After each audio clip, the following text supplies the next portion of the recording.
I'm Kamali, taking you through the stories people are talking about and sharing around the world on NewsFeed today. المسعفة رزان النجار عمري 20 سنة. بكل فخر وبكل اعتزاز أنا حابة أكمل لآخر. She was killed by Israeli forces on Friday while trying to treat people. We'll tell you the story of the Palestinian medic Razan al-Najjar. Another East African government has passed a law to try and control people's use of social media. We take you to Uganda. Why was the envelope so big and what was in the letter? Questions the internet asked after Trump shows off his note from Kim Jong-un. And trigger warning, this guy's dance moves cause another guy to get a gunshot wound. We'll play you the whole sorry video.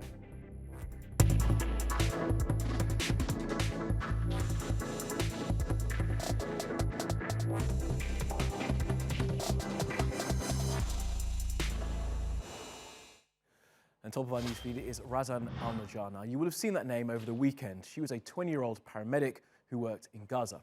She helped those hurt by the bullets and the tear gas fired by Israeli troops. That is until an Israeli bullet hit her in the chest on Friday. Now, people have been sharing news coverage about her killing since it happened, asking the world to meet Razan. Well, TRT World did meet her on the 1st of April. These are her words from that day. فخر وبكل اعتزاز أنا حابة أكمل لآخر يوم.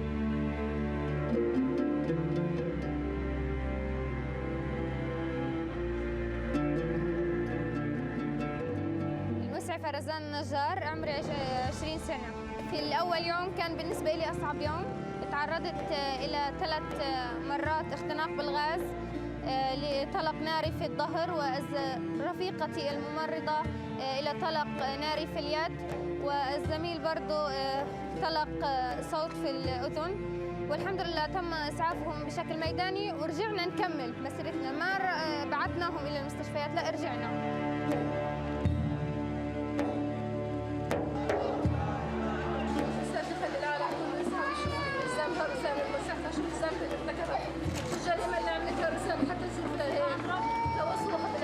وقفنا أقل من دقيقة تم استهداف رزان النجار طلق متفجر مباشرة في الصدر بالإضافة إلى زملاء التانيين طلق متفجر اتنتف بينهم الطلق هذا كل واحد أخذ شظيتين.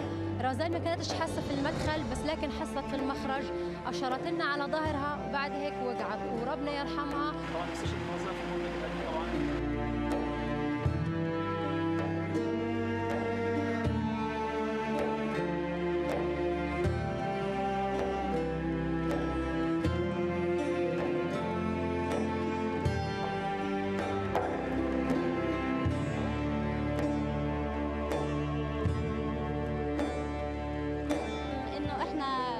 طواقم طبية في القانون الدولي إنه حق الحماية. بعدين لما ننزل الميدان بننزل شرطنا علينا تدل على إنه إحنا طاقم طبي مش رايحين نواجه رايحين نسعف. كان الحمد لله الله لطف وقدر يعني كانت الرصاصة جاياني بس الحمد لله مشيت وامبارح برضو تعرضت لغاز اجت فيني بس الحمد لله ساعة اغمى علي بس شفت حالي بالاسعاف نزلت انجنيت لانه انا جاي اكمل مشواري ومسيرتي ما بدي اروح اتعالج لا انا جاي اعالج مش اتعالج. بكل فخر وبكل اعتزاز انا حابة اكمل لاخر يوم.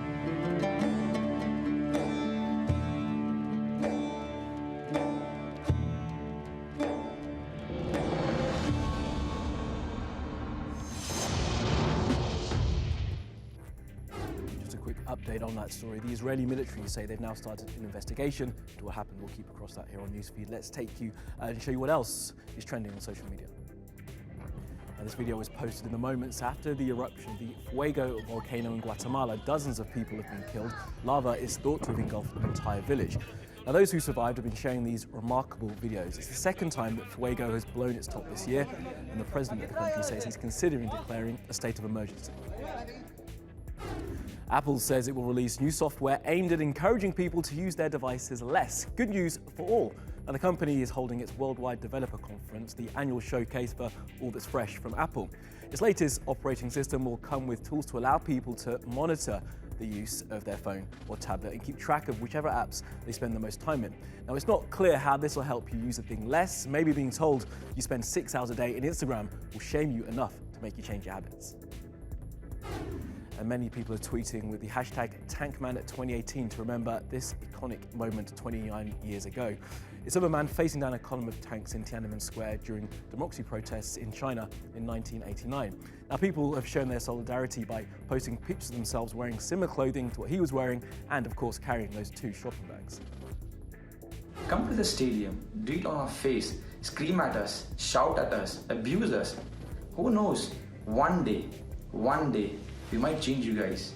You might start cheering for us. Please come. Well, that's the plea from the Indian football captain Sunil Chhetri. He was fuming after less than 3,000 people saw him and his team play a couple of days ago in Mumbai. Now, his plea has been backed by the current cricket captain of India, Virat Kohli, and of course the legendary little master, Sachin Tendulkar.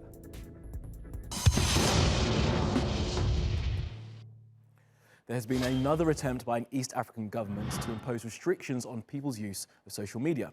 Now, after plans for a $900 a year charge to blog in Tanzania and Kenya's plans to make people have a license to post videos, Uganda wants to bring in a 5-cent per day tax on social media.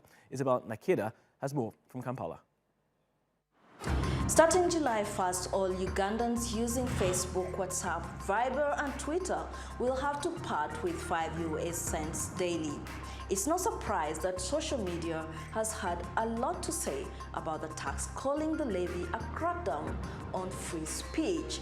Social media activist Joseph Owino had this to say: "The madness knows no bounds," and his tweet provoked a lot of debate. Omuntu Wawansi said, "At Kaguta Museveni, this seems like an opportunity for the government to gather funds to pay our debts." Across the border in Kenya, new legislation to deal with false publications and hate speech is in place. Critics say it's vague and the government will use it to eavesdrop on its citizens. Dr. Alfred Mutua tweeted, "The new law that at Uhuru Kenyatta just assented to will be used to charge all those lying." The Kenyan governor was responding to reports that he was taking selfies when he survived drowning in the Gucha River after the bridge he was standing on caved in. The Gucha Bridge was supposed to undergo construction and the officials were inspecting it. And to Tanzania, where the fee has been slapped on bloggers. It costs $930 a year to own a blog. Take a look at this retweet by LCA Yakuze. More bad news from after top blogger at Mikocheni Report decided to quit blogging. LC is an outspoken Tanzanian social activist and writer who has been critical of the government. Governments in East Africa maintain the legislation is meant to improve security and prevent the spread of fake news. But social media users across the region are saying the restrictions are regressive and they are worried that the platforms for free speech are at risk and are becoming out of reach. Now, Denmark is the latest in a line of European countries to bring in rules on how women who live there can dress. Now, they're following France and Austria in banning the full face veil, and researchers say it'll affect about 200 women at most. Have a look at this.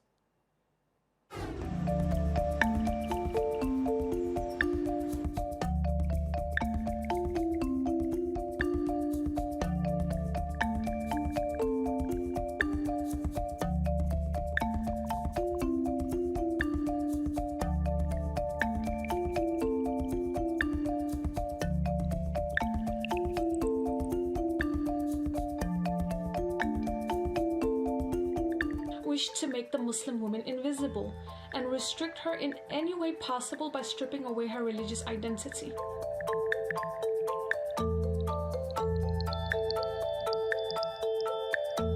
I do believe that this ban will affect my safety.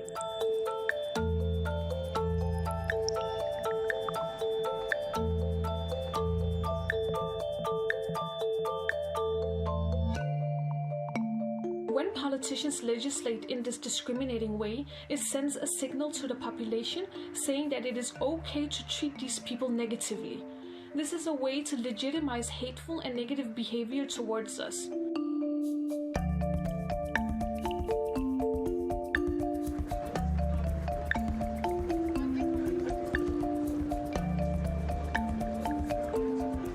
I do not believe that the niqab ban is just about banning the face veil. I believe that this is only the first step in further restrictions against Muslims and the practice of our beliefs.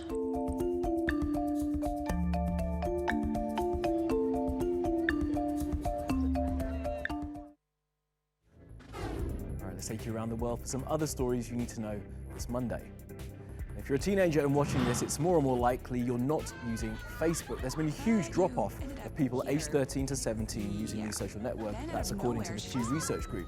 It's now at 51% for that group. It was 71% when asked the same question 3 years ago. YouTube, Instagram and Snapchat have seen increased usage in that time. And while Facebook is losing users, they've also been forced to admit that they've worked with companies who make devices like Apple and Samsung and allowed them access to users' data. The report from the New York Times over the weekend reveals an agreement between Facebook and the manufacturers to give them access to people's personal data. It was set up to allow a device to post directly to Facebook without opening the app. The Times report that the agreement will be ending soon. And sticking with the Facebook theme, this video was posted by Mona al-Mazbar while she was holidaying in Egypt. She was arrested at Cairo airport and is charged with deliberately spreading false rumours that are harmful to society and infringe upon religions. That's according to prosecutors. She basically said that Egyptian men were very sleazy. She could face 5 years in prison if convicted. She's originally from Lebanon. Spotify has rescinded its new hateful conduct policy after artists complained it could be used as a form of censorship. The policy was put in place in response to the Mute R. Kelly movement. Spotify said it was removing the singer from its playlist as he's accused by a number of women of being abusive, allegations that he denies. But after complaints, Spotify said the new policy would be removed, saying they don't want to play judge and jury.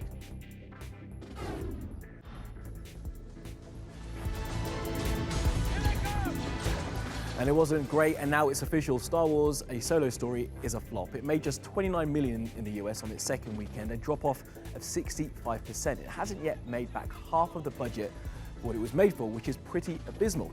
It's made way, way less than Last Jedi, which I thought was terrible, but what do I know? And video of this crayfish, who would rather cut off his own claw than become part of a delicious soup, shellfish, has gone viral in China. The guy who filmed the video says he took the crustacean home and is now raising it as a pet.